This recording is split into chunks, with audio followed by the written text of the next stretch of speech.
Bismillahirrahmanirrahim. Assalamualaikum warahmatullahi wabarakatuh.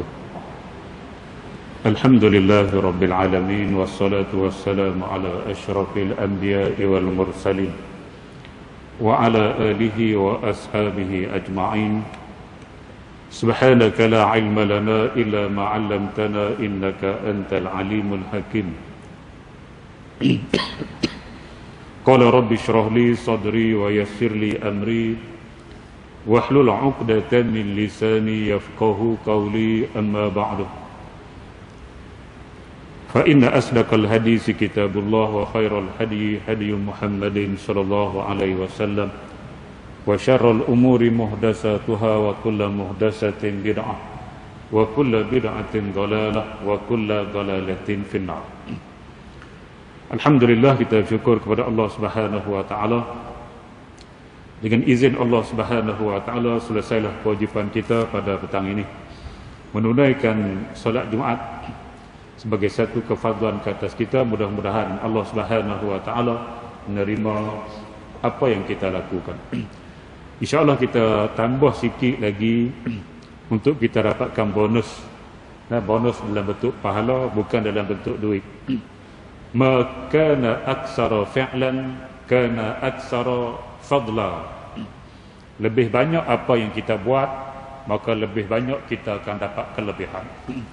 Tuan-tuan muslimin dan muslimat yang dirahmati sekalian, jadi selesai khutbah tadi, khutbah berkenaan dengan panduan daripada Al-Quranul Karim untuk kita menarik rezeki Allah Subhanahu wa taala, supaya Allah Subhanahu wa taala memurahkan rezeki kita. Disebut dalam khutbah tadi ada 5 perkara. Yang pertama ialah takwa kepada Allah Subhanahu wa taala.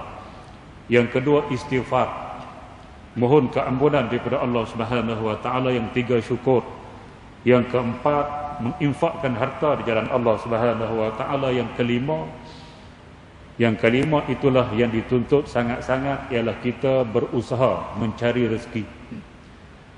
Nah, daripada ayat Allah Subhanahu wa taala, a'udzubillahi minasyaitonir rajim, fa iza qudiyatis shalah fantashiru fil ard wabtaghu min fadlillahi wazkurullaha katsiran la'allakum tuflihun. Selesai solat Jumaat, kita disuruh oleh Allah Subhanahu wa taala, suruh sunat, bukan suruh wajib, suruh sunat, untuk kita bertebaran di atas muka bumi Allah Subhanahu wa taala, mencari kelebihan rezeki, limpah kurnia Allah Subhanahu wa taala. Jadi kita dituntut untuk mencari rezeki, sebab rezeki dia tidak akan datang. Rezeki dia tidak akan datang bergolek. Sayyidina Umar kata, Allah Subhanahu wa taala tidak akan menurunkan hujan daripada emas dan perak. Tuan-tuan muslimin dan muslimat yang dirahmati sekalian, rezeki ada yang jenis kena cari. Inilah yang paling banyak. Nah, ada rezeki yang tidak perlu dicari. Ini siapa-siapa yang Allah nak pilih dia ada kelebihan, maka dia dapat rezeki terpijak, durian runtuh orang panggil. Nah, rezeki yang tidak perlu dicari. Di antara contoh rezeki yang tidak perlu dicari ialah kita mewarisi harta pusaka ayah kita yang kaya. Ayah kita seorang jutawan, bilioner. Bila dia mati saja, kita seorang saja anak lelaki, maka kita akan mewarisi keseluruhan harta bapa kita tanpa diberi pada orang lain. Itu namanya rezeki yang tak perlu dicari. Tuan-tuan muslimin dan muslimat yang dirahmati sekalian, tapi kebanyakannya rezeki kita kena cari.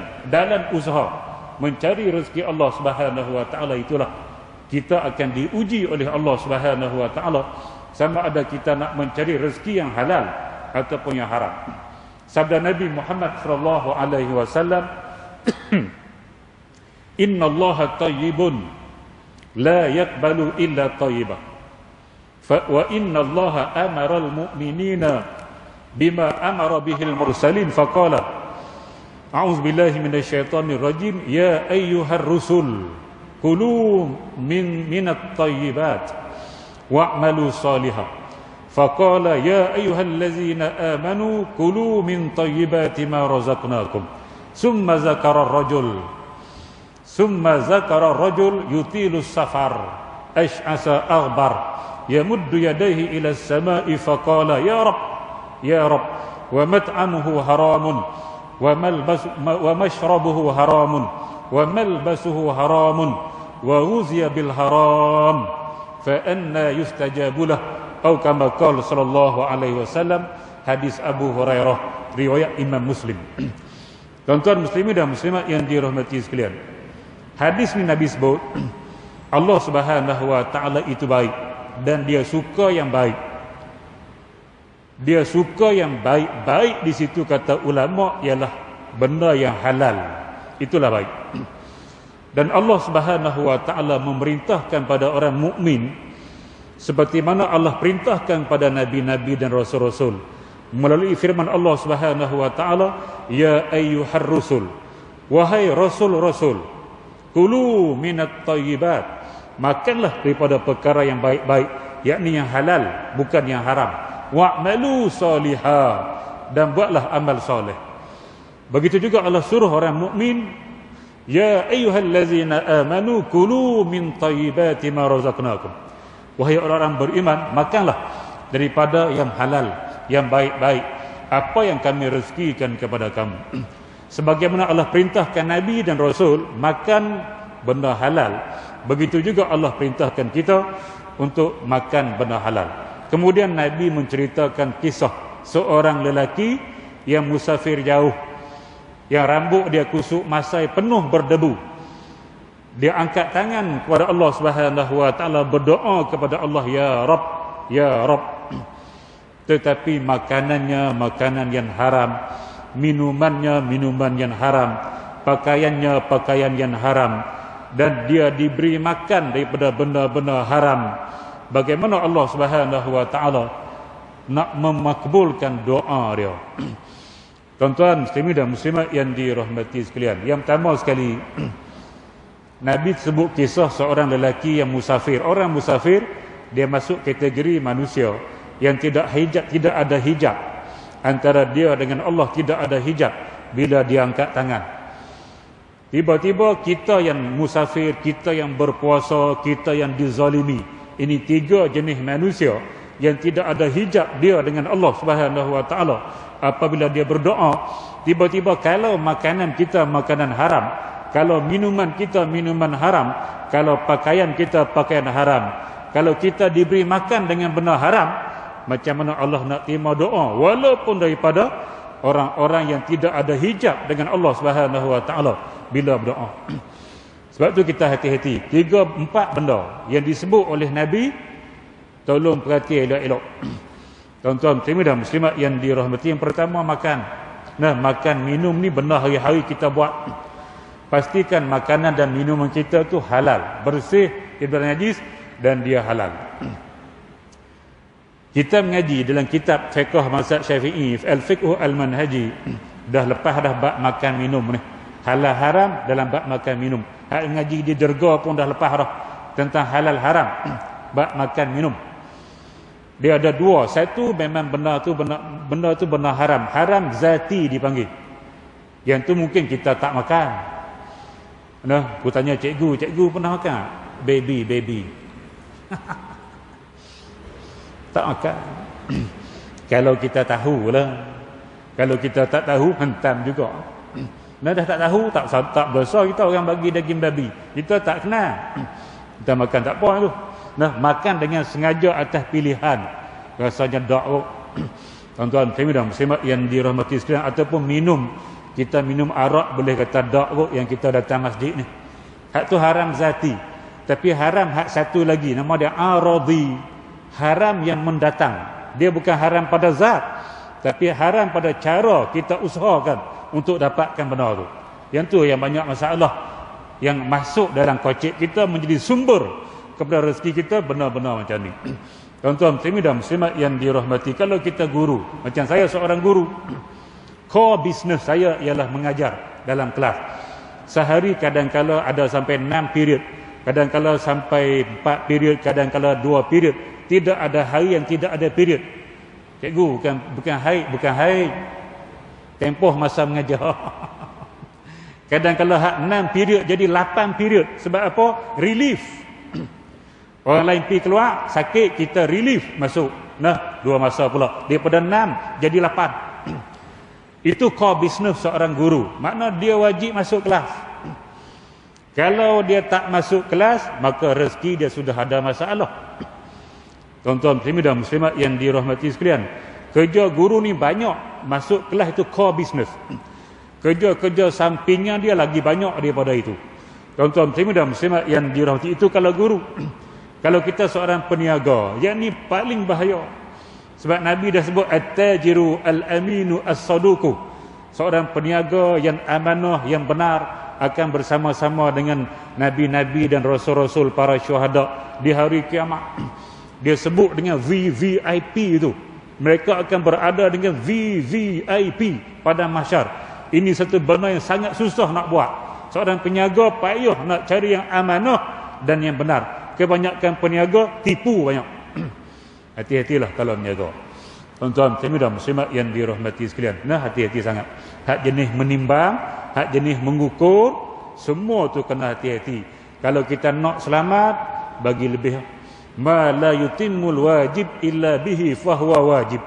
Sesuatu yang tidak akan sempurna kecuali dengan kita lakukan sesuatu itu, maka sesuatu itu menjadi wajib.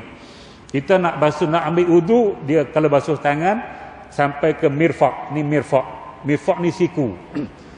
Tapi kalau kita basuh sampai betul-betul siku, kita khawatir, kita takut tak kena habis. Maka cara nak bagi selamat, kita lompat ke atas sikit. Basuh tu bagi atas sikit. Bila kita basuh atas sikit, maka semua akan kena. Nah, maka kalau kita menjaga, main timbang. Jangan timbang sekilo cukup-cukup, bagi lebih daripada sekilo. Kalau kita ukur, jangan ukur cukup-cukup, bagi lebih daripada ukuran. Hak dia nak. Mana bagi lebih? Bagi lebih. Hak lebih tu sebagai orang panggil nak cover. Takut benda tu tak cukup, kita ukur. Wailul lil mutaffifin. Neraka wail. Neraka wail. Satu lembah yang ada dalam api neraka Jahannam Allah Subhanahu wa taala. Untuk siapa? Al mutaffifin, orang-orang yang mengurangkan timbangan masa dia jual. Masa dia beli dengan elok, timbang elok. Beli kat toko lain, dia timbang elok. Masa dia nak jual pada orang, dia tipu dalam kilo dia. Hati-hati. Nah, tuan-tuan muslimin dan muslimat yang dirahmati sekalian, jaga elok-eloklah. Nah, jangan ada kecoh, jangan ada tipu dalam niaga. Nak pastikan rezeki yang masuk dalam kocek kita bersih, halal, thayyibah. Baik, tuan-tuan muslimin dan muslimat yang dirahmati sekalian, lagi susah kalau kita jadi penguat kuasa. Tak perlu sebutlah agensi mana, penguat kuasa, agensi penguat kuasa. Dia berkaitan dengan saman, berkaitan dengan denda. Kalau dia sign keluar surat, pergi mahkamah. Baik. Tuan-tuan muslimin dan muslimat yang dirahmati, ini penguat kuasa. Hak ni cubaan dia cukup besar. Nah, bila dia nak saman, bila dia nak denda tu, datang macam-macam orang. Hak jenis duit banyak pula. Tuan, tak payah sign, tak payah saman. Tuan nak berapa? 1 juta? Nak apa? 1 juta? 1.5 juta? 10 bilion? Cakap. Yang tu Allahu Rabbi. Ayah tu.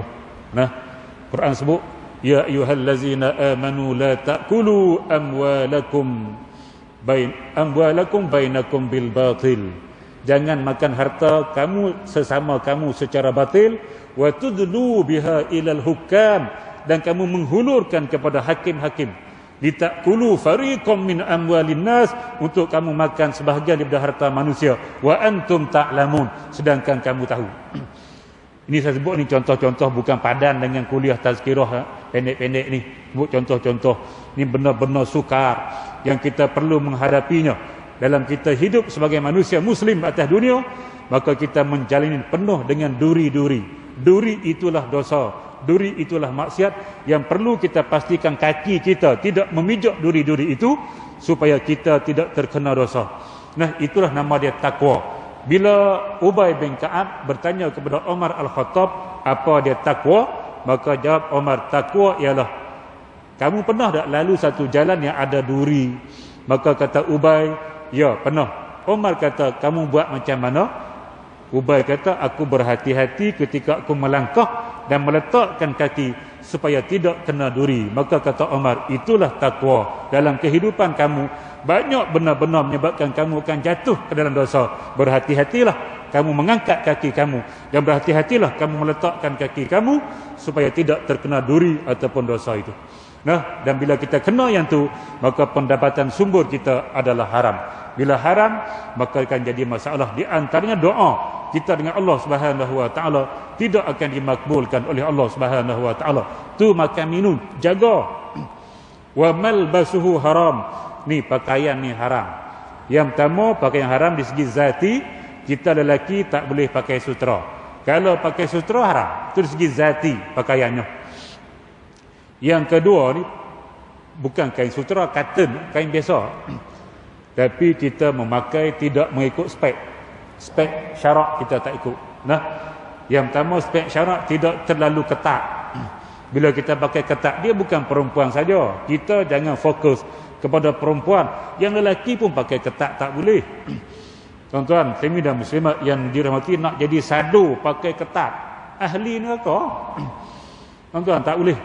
Kita kena pakai longgar. Ketat tak boleh. Yang kedua longgar. Tuan-tuan, itu syarat dia. Syarat pakaian. Kalau kita pakai ketat, ini nama dia malbasuhu haramun. Kalau kita pakai longgar tapi transparent, boleh nampak kulit kita, boleh nampak nipisnya pakaian kita. Wa malbasuhu haram, pakaian yang haram. Hak inilah kena jaga dari segi pakaian juga. Sebab apa? Sebab ini menyebabkan kita juga doa kita tidak diterima oleh Allah Subhanahu Wa Taala. Nah, kita jual pakaian yang tidak menutup aurat. Mereka duk beli kita yang jual, maka kita akan dapat saham itu. Kecuali seluar pendek untuk lelaki. Memang seluar pendek kita jual. Takkan tak jual, takkan nak jual seluar panjang semua cikgu. Nah, jangan tidur cikgu berhenti awal. Takkan kita nak jual seluar panjang lepas tu balik rumah gerak diri. Tak, boleh jual seluar pendek. Tapi dia kena mengaji nak pakai seluar pendek tu masa mana? Dalam rumah, waktu orang tak nampak dia pakai. Tak boleh pakai di luar rumah. Yang tu peniaga seluar pendek tak bertanggungjawab itu. Hak tu kita sendirilah. Kita nak beli yang pendek tu kita sendiri. Kita tak boleh pakai tunjuk depan orang sebab dia tidak menutup aurat. Nah, tuan-tuan dan muslimat yang dirahmati, paling bahaya hak hujung. Wa huziya bil haram, dia diberi makan dengan makanan-makanan haram. Kita sebagai bapa pergi kerja buat benda haram, nah pendapatan kita haram, kita suap mulut anak-anak kita daripada kecil lagi.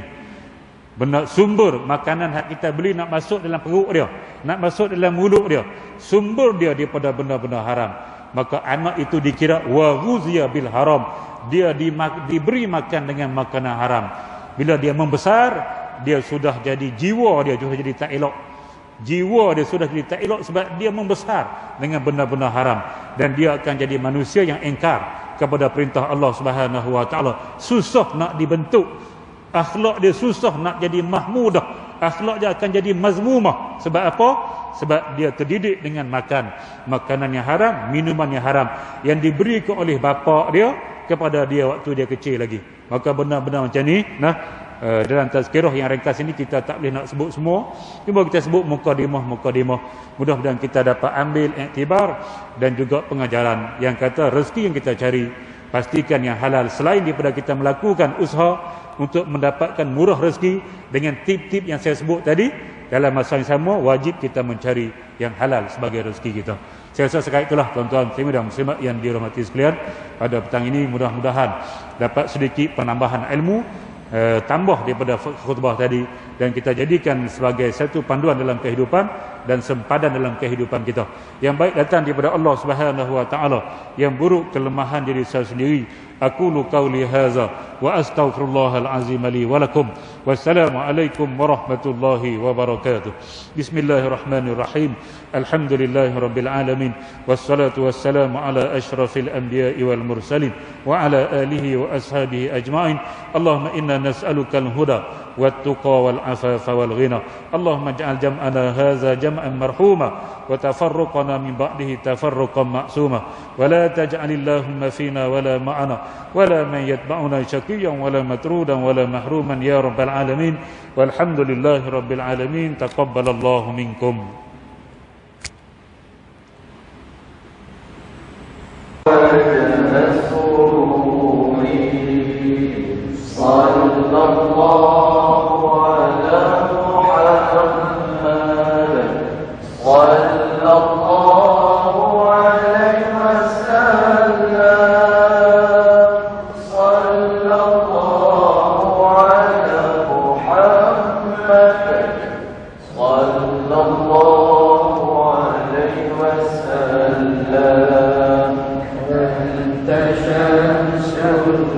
أحمد الحامد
صلى الله